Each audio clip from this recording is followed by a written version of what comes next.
Dengar.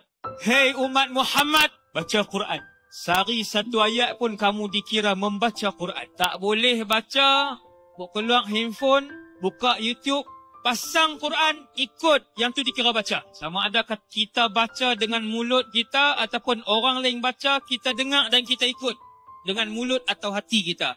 Dikira membaca Quran. Bacalah Quran. Nabi kata, wahai umat Muhammad, berazam dan sebut, wahai Allah, insya-Allah mulai malam ni sampai akhir hayat, saya takkan tinggalkan bacaan Quran paling kurang sehari satu ayat. Tidak ada perantara di antara dia dengan Allah. Bila dibuka buku amalan dia, Allah tak tanya orang di belakang, Allah tak tanya wakil dia, Allah tanya dia, apa kamu buat pada hari pertama? Ditulis buku kamu.